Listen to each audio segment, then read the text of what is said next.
Bem, eu estive meditando nesse texto e eu confesso que todas as vezes que a gente fala de determinados temas da Bíblia, nós temos que ter um certo critério. Justamente porque existem certas coisas que, apesar de ser a palavra de Deus, às vezes causa um certo incômodo à vida das pessoas. E é isso que eu acho maravilhoso da palavra de Deus, é que ela causa incômodo. Foi para isso que ela foi mandada, para causar incômodo à humanidade, para que a humanidade viesse a refletir e ver quais os caminhos que ela tem seguido. E esse texto de Lucas, aqui que nós vamos analisar, se o Senhor permitir, alguns pontos, trata desse tema. E eu, tendo ali o cuidado de ver as questões que estavam sendo colocadas pelo nosso Senhor, eu comecei a enxergar as riquezas que tem esse texto para a vida de todos. Porque parece que às vezes quando a Bíblia fala de determinado tema, e a gente às vezes não está enquadrado naquilo, parece que a gente está isento, né, dessa orientação ou dessa exortação. Mas a palavra de Deus, ela vem para todos. Não pense você que está sentado aí embaixo, que essa palavra ela não serve para mim, ou que eu venho aqui ministrar algo que é para você ou para vocês. Não. Todas as vezes que eu caio em meditação dentro dos textos que eu venho trazer como reflexão, eu procuro entender aquilo que ela está falando para mim. Eu me esqueço de para quem eu vou ministrar, ou se eu vou ter a oportunidade de ministrar aquela palavra para alguém. Primeiro ela começa a martelar dentro de mim, para me mostrar aquilo que eu preciso saber e aquilo que eu preciso ver que falta para que eu mude.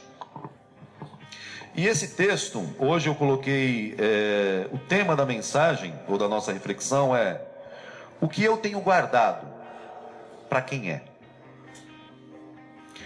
Eu não sei se você já parou para pensar, mas nós guardamos muitas coisas. Existem pessoas que são campeãs de guardar determinadas coisas da sua vida, né? Isso até é tratado pela psicologia, pela psiquiatria, como um distúrbio. E existem uns programas que levam isso também, para que haja uma reflexão e uma compreensão daquilo que nós estamos guardando. Bem, se nós guardamos alguma coisa, seja o que for, eu não estou aqui querendo apontar aqueles que guardam isso ou aquilo, mas se você guarda alguma coisa, significa que aquilo tem uma importância para você, ou de repente pode vir a ter uma importância lá na frente. Eu não sei se aqui, acho que é comum aos homens, de repente está ali mexendo em alguma coisa e acha um parafuso, acha uma porca, né, Miguel? Miguel, isso acontece todo dia com Miguel. E guarda, porque ele sabe que de repente vai precisar, uma hora ou outra ele vai precisar daquele parafuso. Só que aí passa um dia, dois, uma semana, um mês, um ano, e aí a gente abre a caixa de ferramenta novamente, e a gente vê que aquele parafusinho que a gente guardou continua lá. E aí a gente pensa: vai chegar a hora que eu vou usar, vou deixar guardado. E aí passa mais um tempo, e novamente a gente se encontra com aquele parafuso. O que eu gostaria de estar compartilhando com os irmãos, refletindo com os irmãos, é justamente isso. O que nós temos guardado. E isso determina muito na maneira de vida que nós vivemos. A gente passa pela vida às vezes desapercebido e acumula coisas no decorrer da vida, que quando a gente chega lá na frente a gente fala: poxa, quem nunca abriu ali o quartinho? Sempre na casa a gente procura arrumar um lugar para bagunça, né? Para as coisas que a gente acha que um dia vai ser necessário. E é justamente isso que esse texto vai nos mostrar. O que é necessário, o que é importante e o que a gente tem que atentar para que a gente venha guardar. Eu pensei, enquanto eu estava refletindo, que enquanto a gente vai vivendo, crescendo, a gente aprende muitos hábitos. E esse é um hábito que é adquirido por muitos. Eu acredito que boa parte da humanidade sempre acaba guardando alguma coisa. Tem aqueles que gostam de guardar dinheiro, pensando no futuro, de repente, difícil, ou guardando para projetar na sua família, nos seus negócios, na sua aposentadoria, algo melhor. Tem pessoas que acumulam bens para que isso também venha de alguma maneira lá na frente trazer benefícios. O certo é que a gente sempre guarda algo pensando no benefício que aquilo pode nos trazer. E aí nós vamos ver o que o Senhor, o que o nosso mestre apontou acerca desse texto e de alguns textos que eu andei separando. Então, a nossa leitura começa aqui no versículo 13 do mesmo capítulo, capítulo 12 de Lucas, versículo 13. E diz assim a palavra de Deus: e disse-lhe um da multidão: mestre, dize ao meu irmão que reparta comigo a herança. Mas o Senhor lhe disse: homem, quem me pôs a mim por juiz ou repartidor entre vós? E disse-lhe: acautelai-vos e guardai-vos da avareza, porque a vida de qualquer não consiste na abundância do que possui. Até aqui por enquanto. Bem, se você pegar o versículo 1 desse mesmo capítulo, Lucas aqui fala que Jesus estava cercado de muitas pessoas, de milhares de pessoas, a multidão. Eu vejo aqui que o ministério de Cristo estava no ápice. As pessoas vendo toda a novidade daquele homem que estava trazendo uma nova proposta de fé para Israel, começou a segui-lo. E aí, como a gente já falou várias vezes aqui, a maioria que seguia Jesus não estava afim de entender e compreender aquilo que ele queria realmente, mas estava afim de resolver algum problema. E aí a gente vê que é destacado uma pessoa aqui da multidão e chega com uma questão pessoal. Chega para o Senhor e fala: Senhor, fala para o meu irmão dividir a herança comigo. E aí Jesus vem logo com uma dura palavra para ele e diz assim: mas quem disse para você que eu fui constituído como juiz ou repartidor de coisas dessa vida, de coisas dessa terra? Quem falou para você?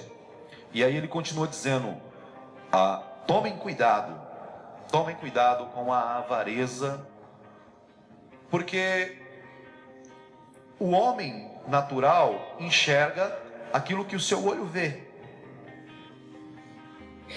Se de repente um dia, e espero que isso aconteça em breve, eu encostar ali com uma Ferrari, glória a Deus. Se eu um dia encostar ali embaixo com uma Ferrari, com certeza as pessoas que veem eu saindo de lá vão olhar e vão dizer assim: nossa, o cara, esse é o cara. Mas como isso ainda não aconteceu, quando eu saio do carro eu passo desapercebido. Por quê? Porque o que as pessoas enxergam é aquilo que está diante delas. E aí Jesus disse assim: cuidado, porque o que o homem é não consiste naquilo que ele tem, não está determinado pelo que ele adquiriu na sua vida, o que ele ajuntou na sua vida, aquilo que ele é. E ele fala essa palavra avareza, que para nós tem um significado, mas essa palavra no grego, ela tem uma definição. Os gregos, muitas vezes, eles não davam significado às palavras, mas eles traziam uma definição. E a definição para a avareza é o cuidado ou o exagero no cuidado de adquirir coisas, de guardar as coisas, de reter as coisas. E aí Jesus fala: tomem muito cuidado com isso, porque primeiro o Filho do Homem, ou Deus, porque nós estamos entrando numa parábola, e assim como eu disse outra vez, as parábolas elas sempre refletem uma verdade espiritual, uma verdade do reino de Deus. Jesus disse assim: não pensem que Deus fica olhando para essas coisas. Se você tem alguma coisa para resolver, dividir uma herança, repartir um dinheiro, isso aí é uma coisa entre você e seu irmão. Não é um negócio que Deus vai querer se envolver. Para Deus isso não importa. Deus não está preocupado com o que a gente está acumulando. Deus não está preocupado em saber que eu tenho determinados bens, eu estou lutando para ter mais coisas. Não. Deus está preocupado em ver aquilo que está acontecendo dentro de mim, no meu coração. E aí Jesus para e fala isso para ele: acautelai-vos, porque se você se perder nessa questão de acumular coisas que de repente você acha que precisa, mas que você não precisa, você vai estar se perdendo. Eu pergunto uma coisa para você, meu irmão, minha irmã: será que em casa nós temos muitas coisas que nós não precisamos? Será que em casa, de repente, quando você abre o armário, você não vê ali uma quantidade de camisas que de repente elas não são para o uso, mas elas são para ficarem guardadas? E acontece muitas vezes de nós passarmos tempos e tempos sem utilizá-las. Não é uma crítica, mulheres, mas será que quando você abre o closet, é assim que fala, né? Closet, e você vê aquela enormidade de pares de sapato, será que você consegue, dentro da sua vida útil, porque todos nós temos uma vida útil, será que você consegue usá-los todos? Ou será que de repente você apenas não comprou, não adquiriu ele para guardá-lo? Nós temos que atentar muitas vezes para aquilo que nós estamos acumulando. Sabe por quê? Porque isso aí está determinando a vida que nós estamos levando. Às vezes a gente não percebe, mas a gente acaba adquirindo coisas que começam a fazer parte da nossa vida a partir do momento que nós adquirimos, mas elas em vez de nos impulsionar ou melhorar, acaba nos atrasando. Não é fácil, não é difícil a gente ver esses ricos e famosos aí esbanjando as suas riquezas, e aí em todas as casas já tem os closet dos homens, o closet das mulheres, o closet dos cachorros, o closet dos papagaios. Todo mundo tem um closet. E o problema não é ter um closet. Eu até gostaria de ter um dia um. Mas o que eu vou colocar lá dentro?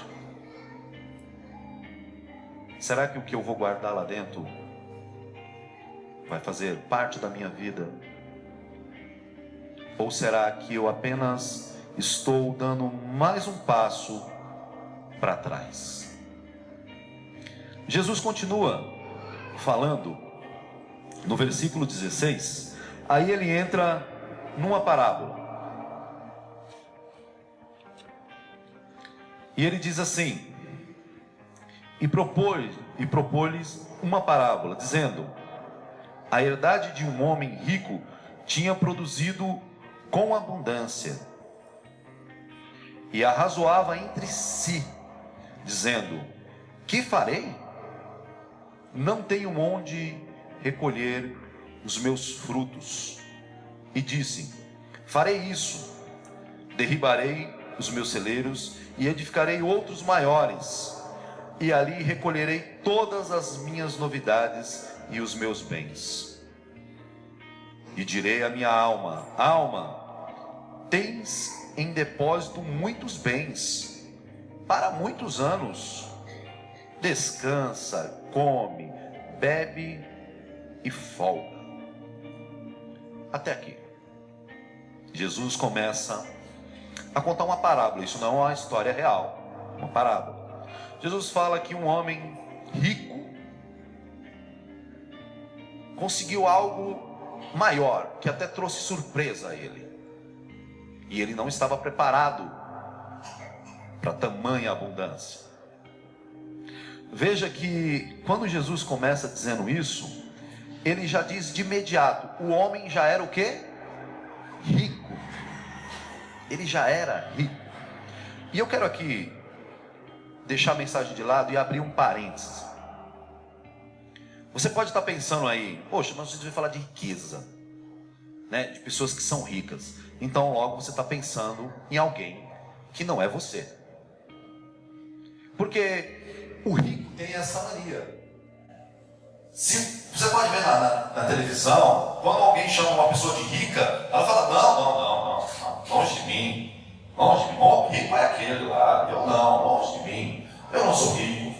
Aí você vai lá na garagem do cara, ele tem uma Ferrari para o filho, ele tem um Lamborghini para a filha, a mulher tem 4, 5 carros, vive numa mansão, mas ele não fala que é rico.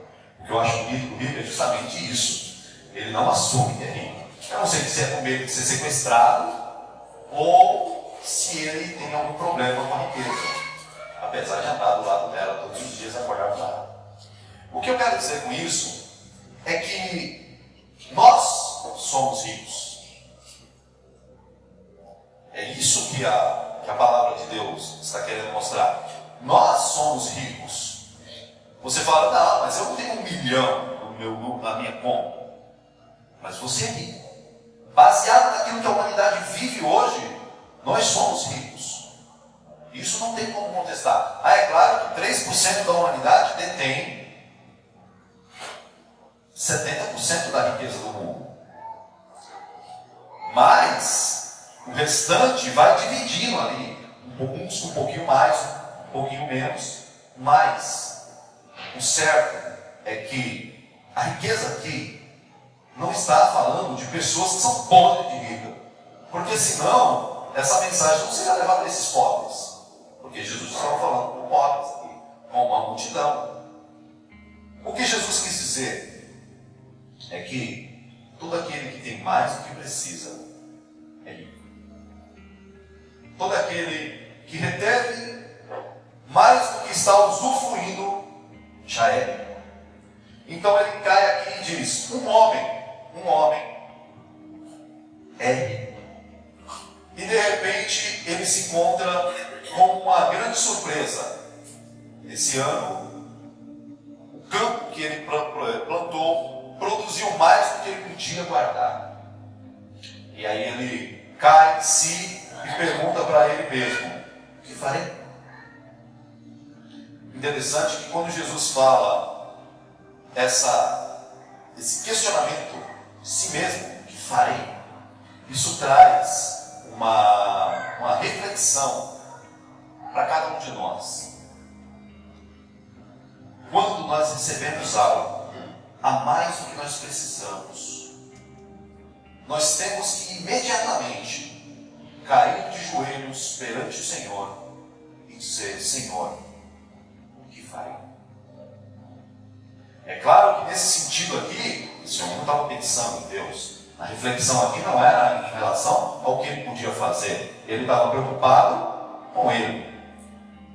E ele continua, como nós lemos, falando: as coisas tomaram uma proporção tão grande que até o que eu já tinha a mais, que eu tinha feito, era insuficiente para guardar a minha riqueza. E aí ele diz: eu vou derrubar os meus celeiros e vou construir celeiros maiores. E ele projeta isso, e depois que ele vê que tudo está solucionado, ele fala: então é hora de descansar, comer, folgar. É hora de usufruir daquilo que eu fui abençoado. Eu vi outro dia um pastor, uma pessoa me mandou um link de um vídeo, e eu vi um pastor falando sobre essas questões. E eu achei interessante a ideia que ele teve sobre o que é ser abençoado.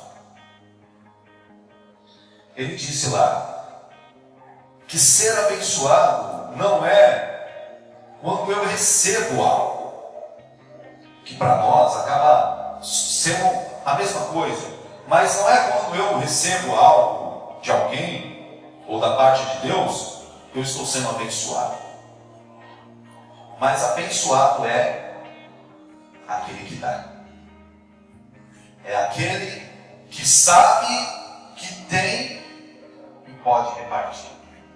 Esse, para mim, acaba sendo também o abençoado da questão. Porque, meus irmãos, nós precisamos de muitas coisas. Por isso que levantamos toda manhã para trabalhar, por isso que levantamos, lutamos, nos esforçamos, estudamos. Com certeza, não estou falando que nada disso é errado. Mas a gente tem que saber o que nós estamos acumulando. O que, de repente, está guardado, o que nós estamos guardando. Será que nós não poderíamos, de repente, repartir?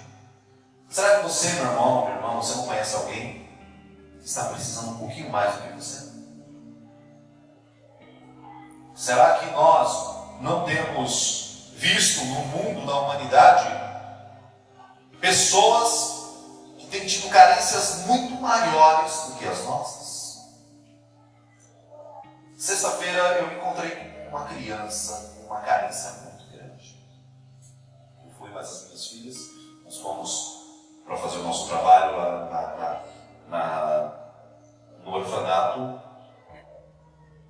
e entrou faz 15 dias uma bem pequenininha assim, uma princesinha. E sexta-feira foi um dia muito emotivo, eu estava conversando até com o irmão. Foi um dia que parece que os sentimentos estavam à flor da pele.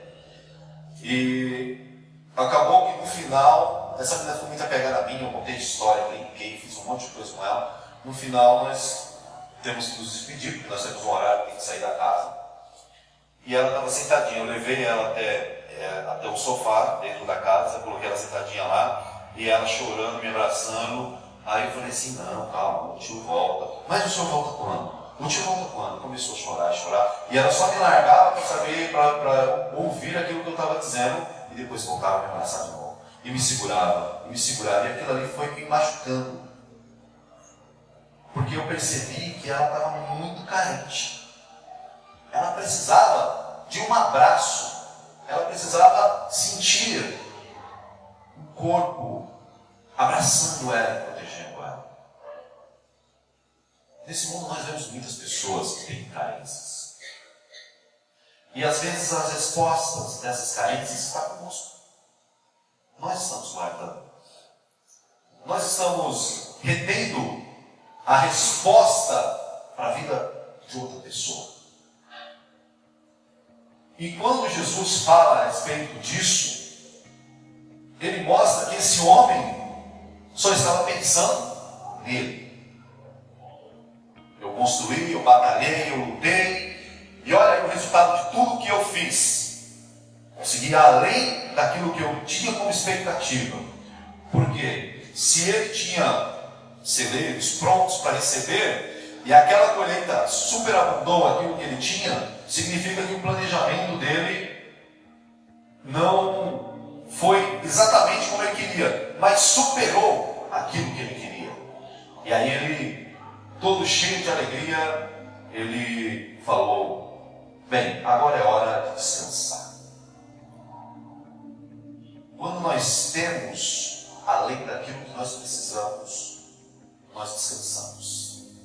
Não é verdade?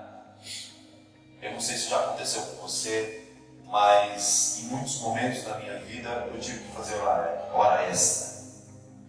Eu acho que ninguém, a não ser alguém que ame muito mesmo o trabalho, mas eu não vejo que uma pessoa faz hora extra, a não ser que ela tenha uma necessidade financeira.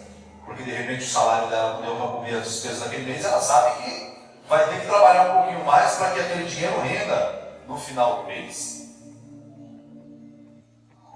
Essa é a questão. Quando nós temos aquilo que já está cobrindo tudo aquilo que nós precisamos, nós já estamos descansados. E aí nós projetamos outros sonhos. Mas na maioria das vezes esses sonhos são para nós. São voltados para mim. Afinal foi eu que trabalhei, afinal foi eu que me esforcei, eu que estudei. E esse resultado é justo. É justo eu receber essa paga do meu sacrifício. Não é. Para quem é servo, para quem é filho, para quem conhece a Cristo, não é. A paga do nosso sacrifício não é dada pelo resultado daquilo que recebemos, mas é dada por Ele. É Ele que nos paga o nosso sacrifício. Parem para pensar, meus irmãos. Muitas vezes eu vejo pessoas, e isso é uma crítica, muitas vezes eu vejo pessoas que não conseguem se programar para estar em comunhão. Eu não digo somente no culto de domingo, porque eu só venho aqui no culto de domingo, mas não conseguem se programar para estar em comunhão com a igreja.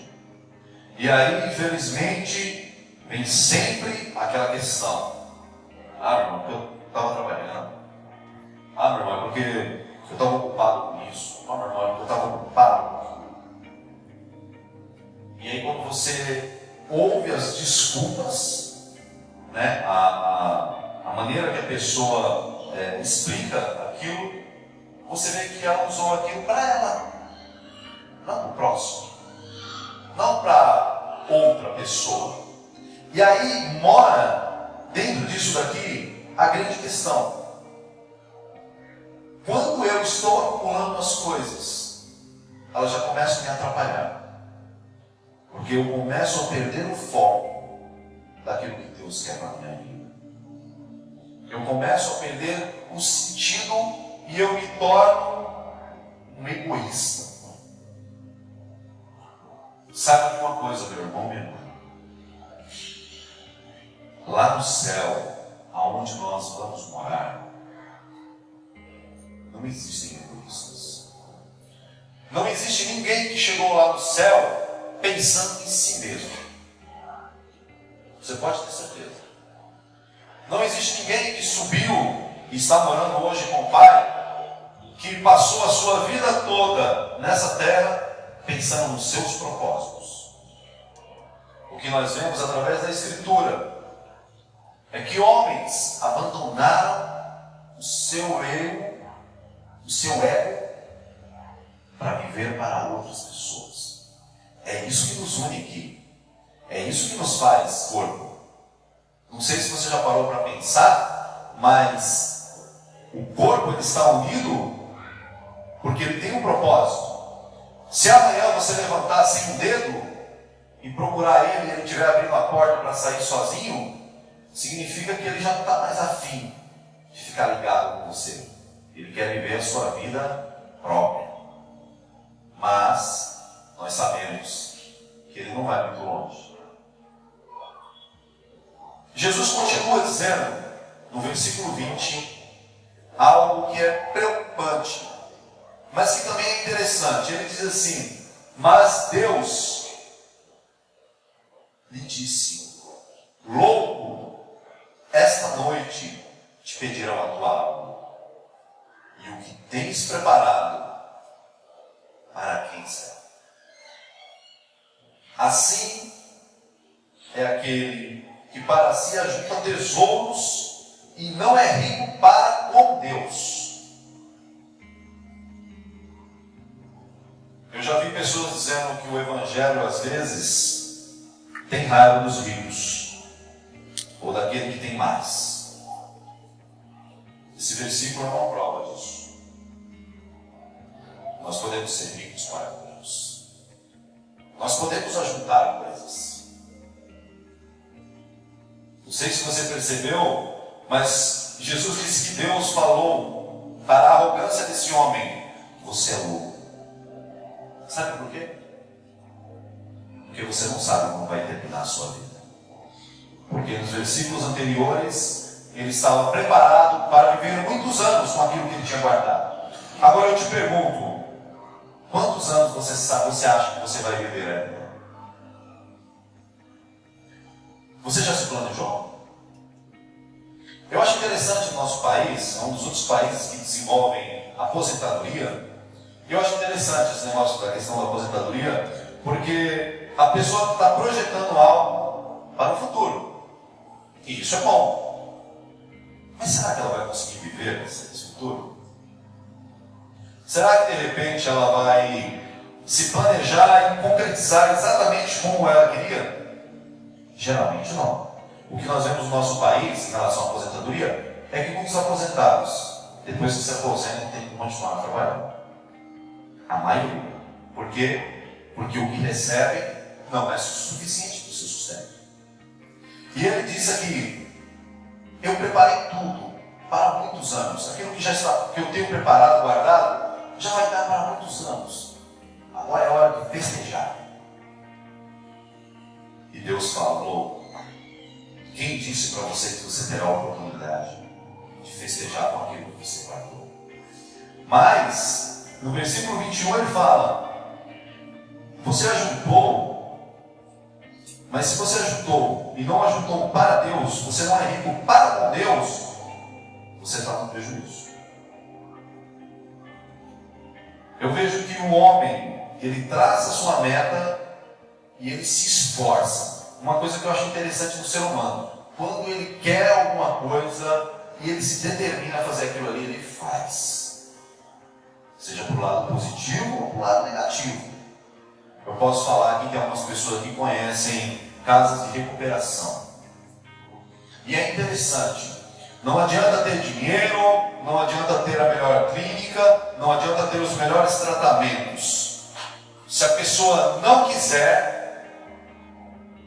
ela não é curada. Eu estou passando por isso na minha família. Com um primo meu. Ele não quer. O que eu posso fazer? Eu estou disposto a ajudar, mas ele não quer. Essa é a questão desse texto que nós lemos até aqui no versículo 21. Esse homem juntou tanto, além daquilo que ele precisava, na esperança que ele viesse usufruir de tudo isso, porque com certeza ele não queria deixar nada para trás. Mas aí vem Cristo com um balde de água fria e diz: você é louco. É uma loucura o que você está fazendo. É uma loucura, meu irmão. Muitas vezes nós fazemos o que estamos fazendo com as nossas vidas. Se desgastando tanto por coisas que vão ficar aqui. Por coisas que nem eu, nem você vai ter a capacidade de levar embora. Aí você fala: não, mas eu faço isso pelos meus filhos. Tudo bem. Faço isso pela minha família. Tudo bem. É até um gozo ver uma pessoa se preocupando assim com o futuro dos próximos. Mas a questão aqui não está no próximo, está em você. Quando você partir daqui, meu irmão, minha irmã, é você em Deus. Não adianta chegar lá no céu com uma pilha de desculpas. Porque Deus vai olhar para mim e para você e vai dizer assim: cadê o tesouro que você tinha que ajuntar comigo? Você juntou? Mostra para mim. Cadê as riquezas que você tinha que trazer para cá? Ou, na verdade, que você já teria que ter depositado antecipadamente para que você viesse a morar aqui? Cadê? Onde elas estão? O perigo daquilo que nós guardamos para nós está nisso. Porque na maioria delas, elas têm roubado o nosso tempo, têm roubado os nossos esforços, têm roubado a nossa vida. E tudo vai ficar para trás. Tudo. Eu me lembro o irmão Felipe, não o Felipe aqui, mas o Felipe que congregava conosco na igreja. Ele trabalhou na Casas Bahia. Ele foi gerente de algumas Casas Bahia aqui da região. E eu me lembro que uma das últimas, ou a última que ele esteve gerenciando, foi a de São Caetano, que é a matriz, né, que é a base lá da Casas Bahia. E ele me contou um dia uma história muito interessante. Ele falou que ele chegava lá no estacionamento e via os carrões dos gerentes, né, dos diretores, o carro do filho do dono da Casa Bahia, e ele achava aquilo ali muito legal. E ele chegava lá e encostava nos quartinhos dele. E quando ele ia para as reuniões, os irmãos falavam para ele assim, né, os gerentes falavam assim: Felipe, troca de carro aí, cara. Pô, você tá abençoado aí, né? Olha, você está vendendo muito aí, você está prosperando. É hora de trocar o carro, né? E ele se sentia tentado com aquilo.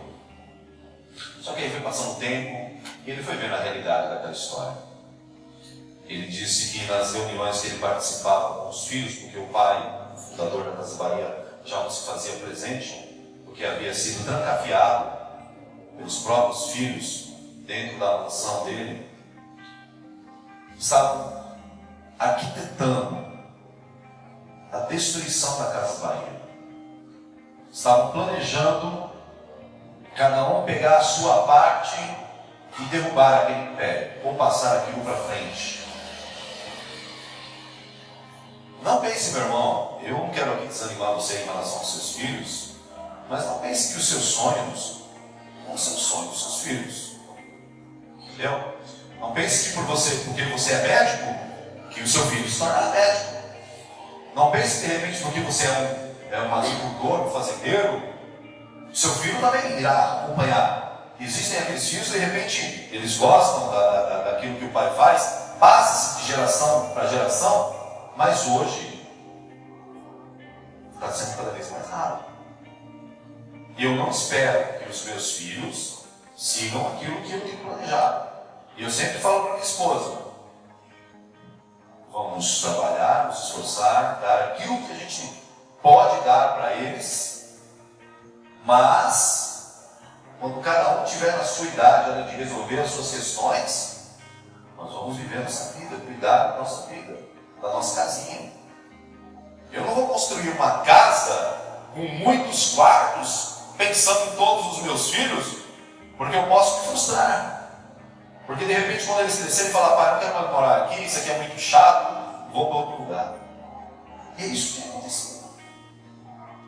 A gente tem desgastado a nossa vida com questões naturais, com questões pessoais, e a gente não percebe que a gente está perdendo o grande tesouro, que é viver para Deus, que é enriquecer para Deus.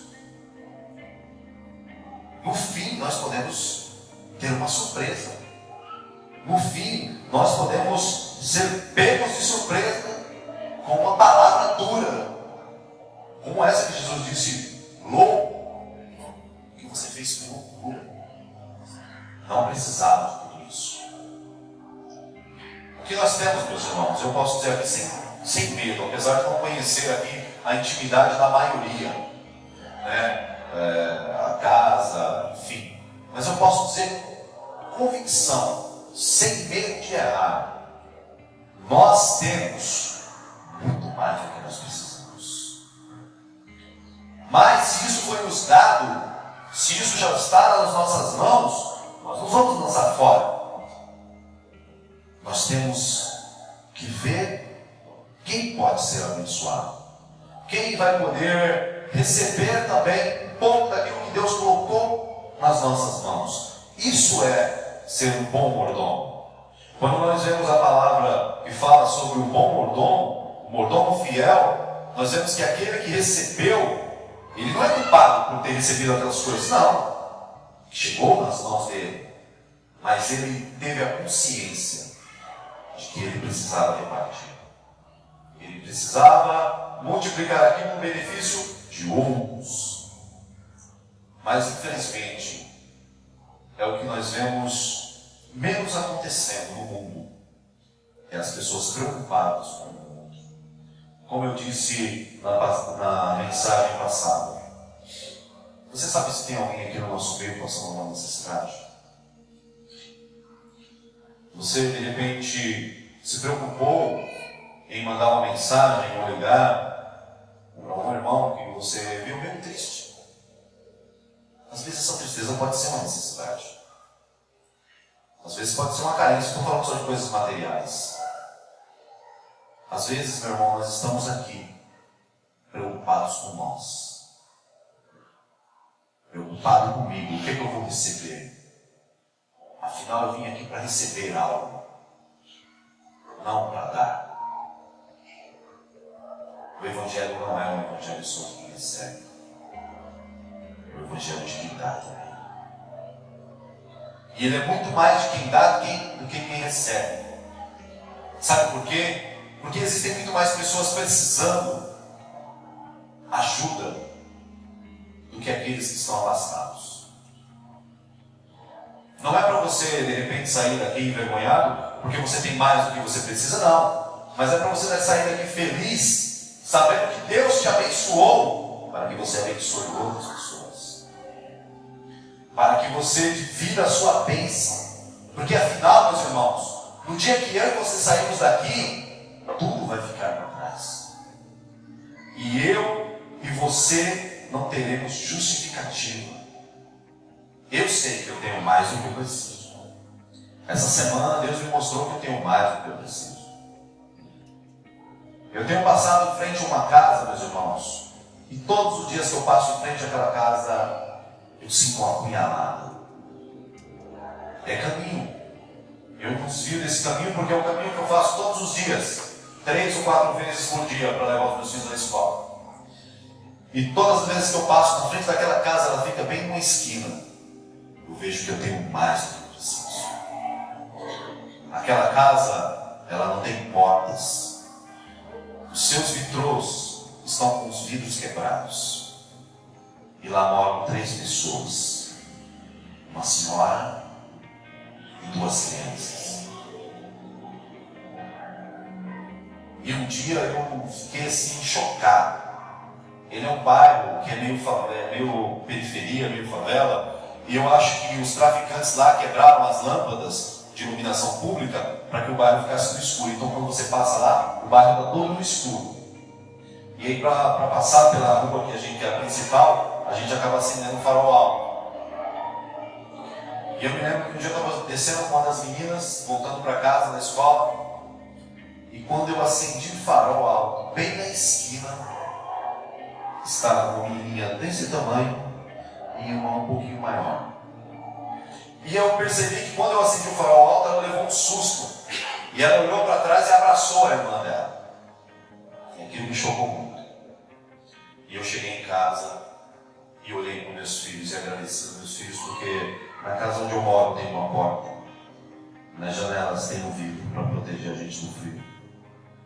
Quando eu abro o guarda-roupa, eu vejo que elas têm uma roupinha, mesmo usada, mas elas têm.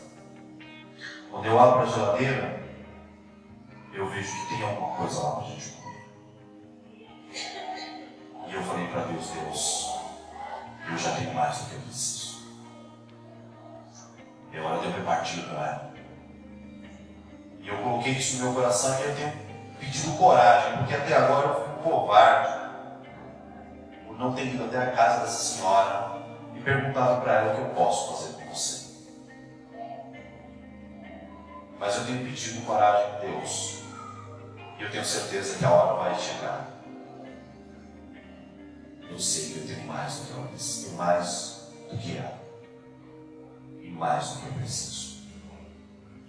Continuando a nossa leitura aqui no versículo 22, a palavra de Deus diz assim: e Jesus disse aos seus discípulos: portanto vos digo, não estejais apreensivos pela vossa vida, sobre o que comereis, nem pelo corpo, sobre o que vestireis. Mais é a vida do que o sustento, e o corpo mais do que as vestes. Considerai os corvos, que nem semeiam, nem cegam, nem tem dispensa em celeiros. E Deus os alimenta. Quanto mais valeis vós do que as aves? E qual de vós, sendo solícito, pode acrescentar um côvado de estatura? Pois, se nem ainda podeis as coisas mínimas, por que estáis ansiosos pelas outras? Considerai os lírios, como eles crescem, nem trabalham, nem fiam. E digo-vos que nem ainda Salomão, em toda a sua glória, se vestiu como um deles. Jesus chama aí é com a gente, aí é conosco, não é mais com a multidão, aí é comigo e com você. Ele fala: eu vou falar para você, meu discípulo e ensino. Por que você está tão preocupado com a vida? Por que você está tão preocupado com o seu estômago? Por que você está tão preocupado com o que você vai vestir? Quem conhece aqui a casa da minha sogra, em frente à casa da minha sogra tem uma plantação gigantesca. E eu acho uma coisa maravilhosa. As pessoas que plantam lá, elas fazem todo o processo, aí vem as máquinas, colhem tudo, mas eles não conseguem pegar tudo. É maravilhoso, eu fico espantado com isso. Eles gastaram 1 milhão. Outro dia eu estava estacionado lá na frente da casa da minha sogra, uma colheitadeira que custou R$1 milhão. O rapaz que dirige ela disse que tem ar-condicionado, tem servidor, mas é muito melhor que muitos carros que a gente vê aí rodando. Mas ela não consegue colher tudo. Ela sempre deixa para trás alguma coisa. Sabe por quê, meu irmão? Porque na sabedoria do homem, ele se esquece que existe um Criador lá em cima, que está cuidando de tudo aquilo que ele fez. E Jesus disse assim: sabe aquele passarinho? Você não vê ele preocupado? Você não vê nenhum passarinho estressado? Você não vê nenhum passarinho com depressão num consultório? Você sabe por quê? Porque eles confiam no Pai. Eles sabem que tem alguém lá do alto olhando por eles. Eu fico maravilhado com isso. Jesus pega uma coisa tão inocente e fala assim para os seus discípulos: para que tanto cuidado com a vida, se você não pode acrescentar nem um centímetro à sua estatura, a não ser que você pegue um sapato de salto? Para que tanta preocupação com aquilo que nós estamos juntando? Se nós não conseguimos cuidar nem das coisas básicas, se vem uma gripe, a gente logo grita: Senhor, cuida de mim.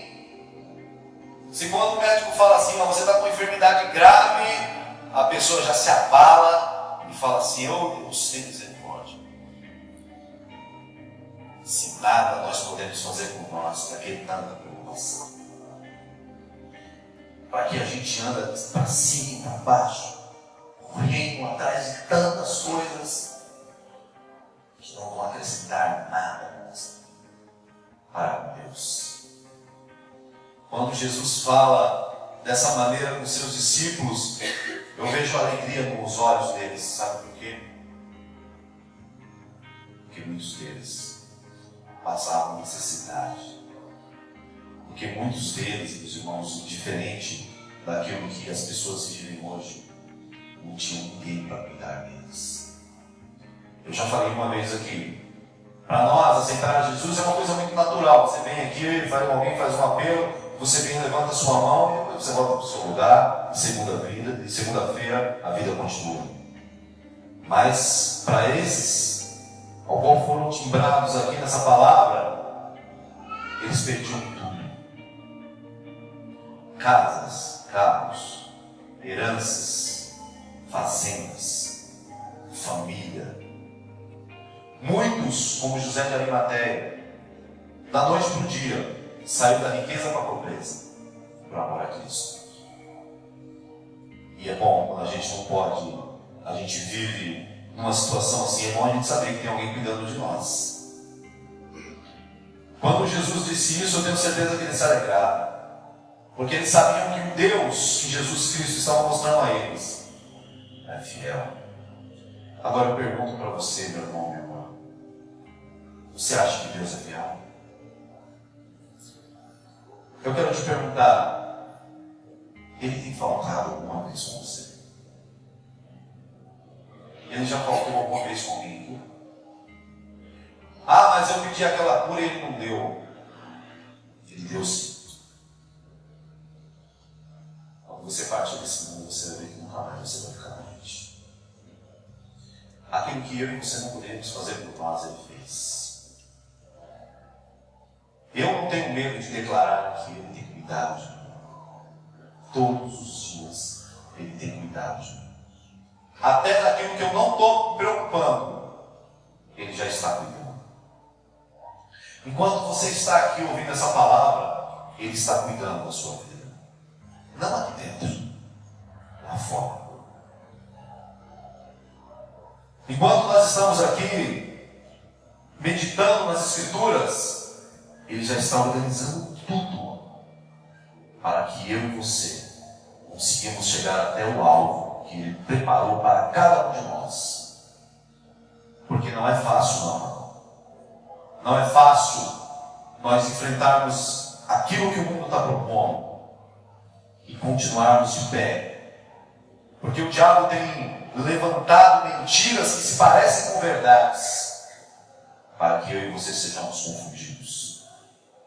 Para que a gente deixe de dizer que ele é bom, que ele é fiel. Mas felizmente, o diabo tem se frustrado em todas as suas investidas. Porque você é a prova de que ele é fiel. Você só está aqui porque ele é fiel. Sabe quantos acidentes eu vi de ontem para cá? Uns 3 ou 4. Ontem, assim que nós saímos da festa, tinha um carro capotado em frente à prefeitura. Quando nós estávamos voltando para levar o carro, quase que acontece outro acidente. E tantas pessoas perderam a sua vida e você está aqui. Sabe por quê? Não é porque você acrescentou nada à sua vida, mas porque ele é fiel. E ele vai continuar sendo fiel se você continuar depositando as suas esperanças nele. Ele é fiel. E nós temos que confiar e começarmos a trabalhar em favor desse reino, porque é nele que nós vamos morar. E ele continua dizendo, no versículo 28, e se Deus assim veste a erva que hoje está no campo e amanhã é lançada no forno, quanto mais a vós, homens de pequena fé? Não pergunteis, pois, que haveis de comer ou que haveis de beber, e nem andeis inquieto, porque os gentios do mundo buscam todas essas coisas, mas vosso Pai sabe que necessitai delas. Buscai antes o reino de Deus, e todas essas coisas vos serão acrescentadas. Não tema, ó pequeno rebanho, porque a vosso Pai agradou dar-vos o reino. Essa é a palavra que Deus tem ministrado ao meu coração e ao seu coração. Ele sabe o que você está precisando. Não se preocupe. Ele sabe o que nós estamos enfrentando e por que nós estamos enfrentando. Saiba que agradou, como a palavra de Deus disse, agradou a Ele nos dar o reino. Se nós confiarmos nele, se nós depositarmos a nossa esperança, e a partir de hoje nós começarmos a juntar tesouros do céu. Porque se for o contrário, meus irmãos, nós vamos conseguir ter bons êxitos nesse mundo. Sim, vamos conseguir. Mas tudo vai ficar para trás. Os faraós criaram as pirâmides para que quando eles morressem, todo o seu tesouro fosse colocado lá dentro. Porque a crença deles era que depois que eles morressem, eles iriam ressuscitar e iriam encontrar as suas heranças. Eu não sei se isso aconteceu. Acredito que não. Acredito que não, porque é claro que nada desse mundo nós levamos para o outro lado. Tudo, roupas, pertences, tudo, filhos, tudo fica desse lado. E nós nos encontramos com o Senhor do outro lado. Abra sua Bíblia em 1 Timóteo, capítulo 6, versículo 17. 1 Timóteo, capítulo 6.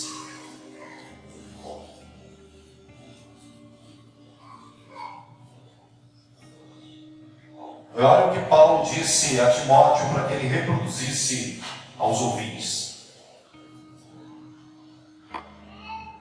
Capítulo 6, versículo 17 diz assim: Mas aos ricos desse mundo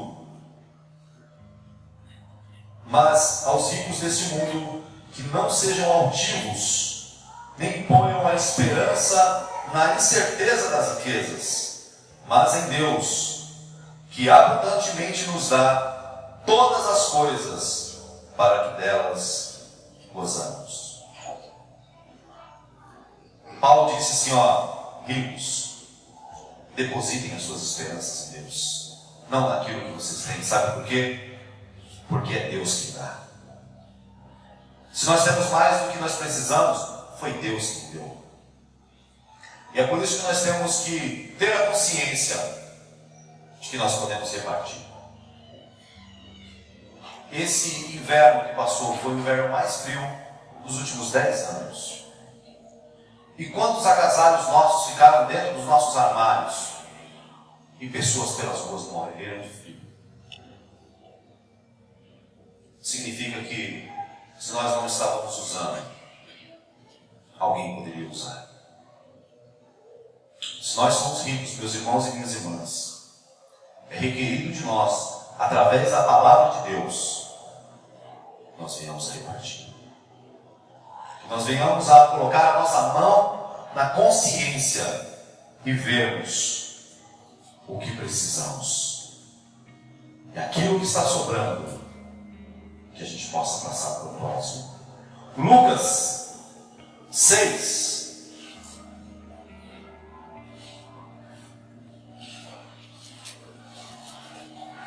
Lucas capítulo 6, versículo 24.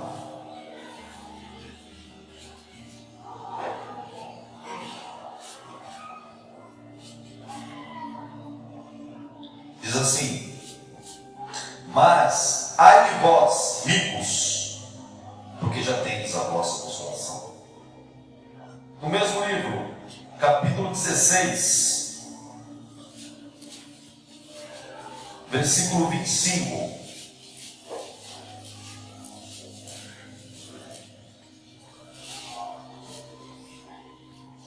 Lucas 16, capítulo 16, versículo 25 diz assim: Disse, porém, Abraão: Filho, lembra-te de que recebeste os teus bens em tua vida, e Lázaro somente males. E agora este é consolado, e tu atormentado. Veja que é uma ligação direta desses dois versículos que nós acabamos de ler. Interessante que outro dia eu estava conversando com o pastor justamente sobre esse versículo, falando sobre a história do rico e do Lázaro. E eu falei: Alexandre, olha, posso estar errado, mas eu vejo uma sentença muito dura para aqueles que são ricos para si mesmos e não para com Deus. Aquilo que Abraão disse: você recebeu o que você já recebeu em vida, a sua consolação. Esse é o meu medo das pessoas que guardam muitas coisas, porque elas já estão recebendo a sua consolação. Mas diz aqui que o pobre, Lázaro, não recebeu nada, mas foi consolado. Se nós estivermos vivendo de uma maneira errada diante de Deus, nós podemos ser surpreendidos. Cada um de nós aqui já pode ter recebido a sua consolação em vida. E nós sabemos que a vida não acaba por aqui. A vida continua. E para encerrarmos, Mateus capítulo 6. Versículo 19. Mateus, capítulo 6. Versículo 19. E diz assim: não ajunteis tesouros na terra, onde a traça e a ferrugem tudo consomem, e onde os ladrões minam e roubam.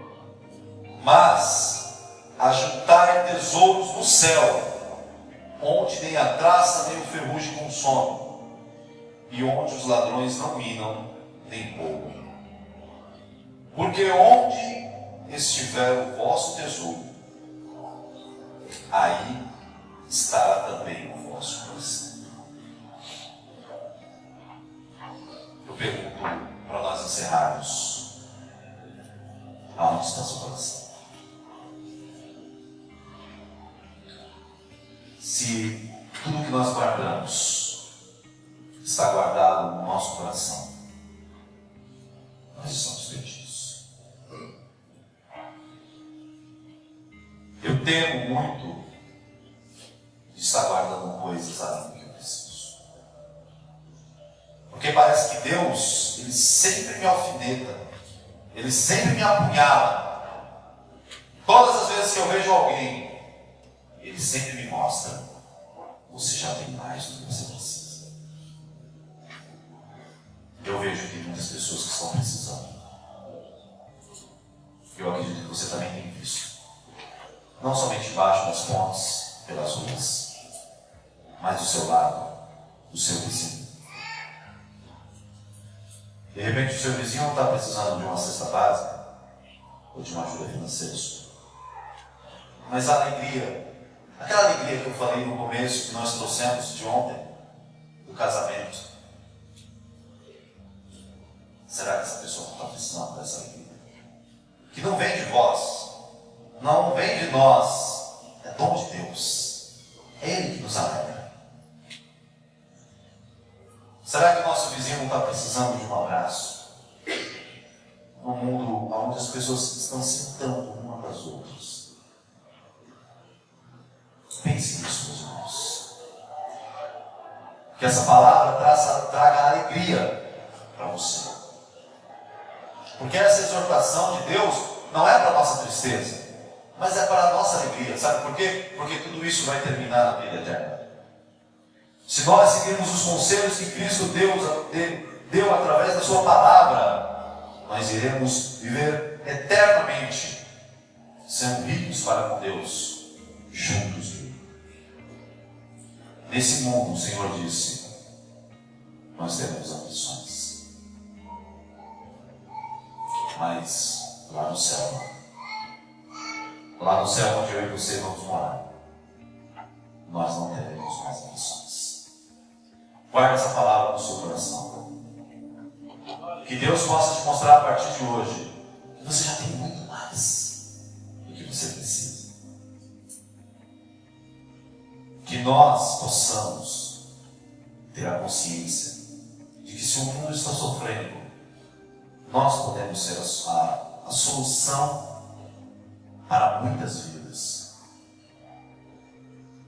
Amém, igreja? Espero que eu não tenha quebrado a sua alegria. Espero que você tenha renovado a sua alegria com a palavra que você ouviu. Sabe por quê? Porque a palavra de Deus, ela traz vida eterna. A nossa alegria ontem passou. A festa acabou, o som desligou, todos foram para suas casas. Mas naquele dia,